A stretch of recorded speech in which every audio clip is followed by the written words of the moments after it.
the year that we were 2-14, the Colts, and we ended up with the number 1 pick to take Andrew Luck, there was like 9 games that were 1-score games where if the ball actually potentially bounces into hands of one of our guys that we did not know the name of, he just joined us on Thursday. He's somehow starting middle linebacker now for us. If the ball just hits off a helmet into his hands, he takes a pick 6 in, we win that game somehow. But instead, we end up going 2-14.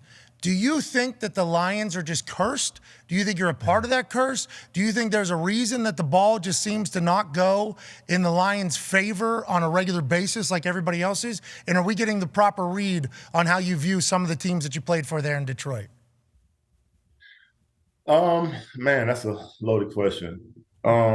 I mean, I think that, with Detroit, I don't think it's a curse situation. Well, a lot of us think they just need to give you your money back. Yep. 100%. A lot of us think that. 100%. A lot of us think that, Calvin. Just give him his fucking money.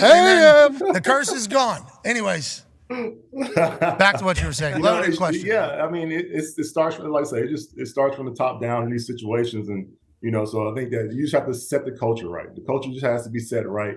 And I think that Dan and team, Brad Holmes and team, I believe, and I thought even throw Mike Disner in there because he's he's been the catalyst in me working things out with the team over there. I think it's just the right energy from the top, and then that will permeate the culture and the team. But it starts at the top. It honestly starts with the ownership on down. But they have I really like what they have with having Dan. They have a players coach, somebody else out there. I played with Dan, so much respect, coming from me. I love what he's doing with the team. And it feels like last year, halfway through the season, it just clicked for them a little bit, and they're just like, they're obviously they want to play for Dan, but it seems like, they're able to just get things together, situationally and be able to, and not have that ball bounce the other way, but be able to capitalize on those moments. Yeah, there's some trick plays that worked. I mean, 4th and 1, drag, tight end. Right. It was like the brand new Lions. Football. Yeah, it was like the brand new Lions almost. Do you, like, when you look back on your time in some of those teams, do you think, like, hey, some of our teams we could have went on a run with, and then the world just doesn't really know that when you look back on it? Because obviously Stafford goes over to L.A., wins a Super Bowl, and they talk about the year you and him had together. It's like there had to be some fucking great teams over there. For whatever reason, just didn't go on a run. Some people just get unlucky. Is that how you view some of the teams that you guys had? 100%.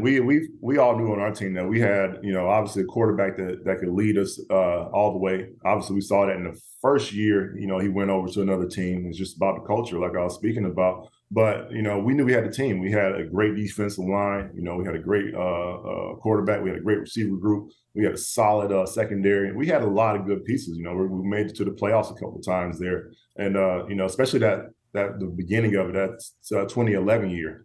I feel like that was our year, but, we didn't make it past the Saints at the very beginning there. But, we definitely felt like we had the juice. And anybody that had to play Detroit at that time, they knew they had to reckon with a tough team. Feel good to be able to cheer for the Lions again? It does. It's easy to cheer for Dan. Even it was easy to cheer for Dan from that first press conference. I was a fan of Dan, from when he began coaching and seeing what he was going to do. But that first press conference, bite him in the kneecaps, that had me rolling. He had me from that. Yeah, he wasn't trying to be anybody else but himself. It did appear. I think Foxy back there, who's a big Lions fan, has a massive grin on his face to hear that. I think Dan has done a lot for people to enjoy the hell out of the Lions. Definitely. Last year was so much fun, and Calvin, I got to ask it. I know everyone asks you all the time, but I mean, we're April 7th, 2023. Where do we stand with the organization right now? Are things getting better? Are things getting positive? Or how has that been over the last couple years?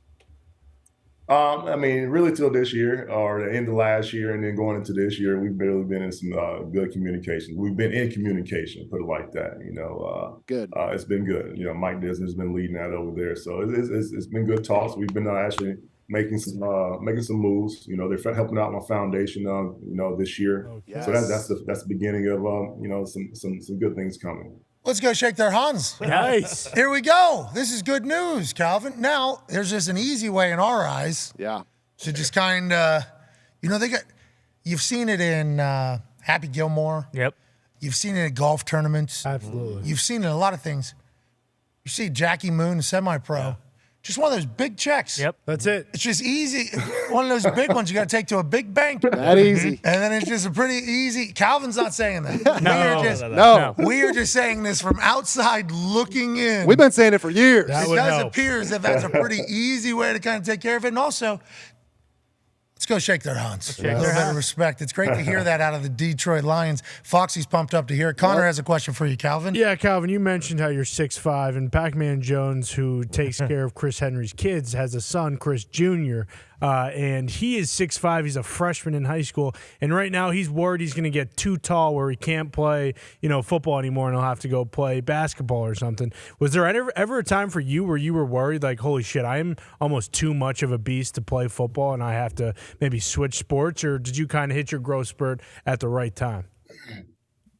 Hit my growth spurt like 8th, 9th grade, somewhere in there. But baseball was my sport, man. Until I really got to 10th grade, maybe 11th grade. That's when football just kind of took over. Baseball literally got boring. We had a good baseball team, good pitchers. I'll be out there in center field chasing them down. Sometimes I'll be out there, just standing for a long time because we had good pitching. But I love baseball. I grew up loving Ken Griffey Jr. I always want to knock it out of the park like him. And but once I started playing football, man, baseball became, second nature. How do you feel about if I think Pac's big worry is not a lot of successful 6'7" wide receivers, 6'8" wide receivers. Obviously, you reap the benefit of being taller than most everybody and more physical than everybody. Is there merit to that, you think? And why would that be the case? Being taller and more physical than everybody? No, like 6'7", 6'8", not being good as an NFL wide receiver. Got you. It just has, really just depends on your build, honestly. Your quick twitch. If you have that quick twitch, I think you could be good. You really just have to, really focus when you're working out and training in the off season and getting ready and hardening your body for that season. Just focusing on all those joints that take the most impact. Because being a long and tall guy, and you really have to focus on those things because you're going to get twisted a little bit more. You're going to take long falls to the ground. So if you focus on those things, all those joints and the muscles around those joints that take the most impact and beefing those up and getting those strong, making yourself durable, he could do it. I got to see the guy. You said he's 6, what now? 5? He's 6'5" now, or 6'5" freshman, 4'4". So he might grow a little bit more, but that doesn't mean. I don't think that means that that he can't do it. I might have to reach out to Pac. Pac and my sister, they went to the same high school down in Westlake, down in Georgia. So I love Pac. I always grew. I watched Pac when I was a kid, when he was in high school. So I might have to reach out and see if there's anything there I can do there. Hell yeah, that would be very well received, I think, on all parties. Because my next question was about to be, we asked Pac to put together like his top 5 wide receivers that are worst, and somehow he said a bunch of names, and then we're like, Calvin Johnson. He's like, oh yeah, put him, slide him up, right above, and then slide everybody else down. I feel like that's every corner that has ever played against you. That has to be, do you ever look in the mirror and go, I've done pretty good in my football world? Because it doesn't feel like you're not really around the football world much. And I think it's because the Detroit Lions relationship for a long time being kind of strained.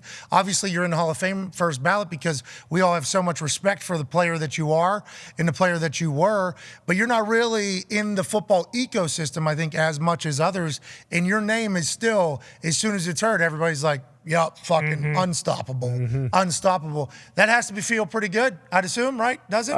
100%, man. Especially from coming from like the defensive players that you go against, your peers like that, man. That means that when you hear those videos or see those videos of a Pat P or Reeves or any of those guys that I played against, it's utmost respect because some of those were the toughest competitors I had to go against. So I love it. It's freaking awesome, and 100%, man. If my life, if things weren't strained between the Lions and myself, 100%, I'll be a part of the football thing. I want to be a part of. I got too much. I feel like I got too much to give to, especially the receiver group, but not just the receiver group, just life things that things that I've been through that I could share with guys, and not only that, just I love being around this, so my kids can see what I did and stuff like that. So 100%. Hey, we got an idea for a once a week thing if you want it. Yeah. You might have to travel to Indianapolis. Come on. Just let us know. You can come do whatever the hell you want to do.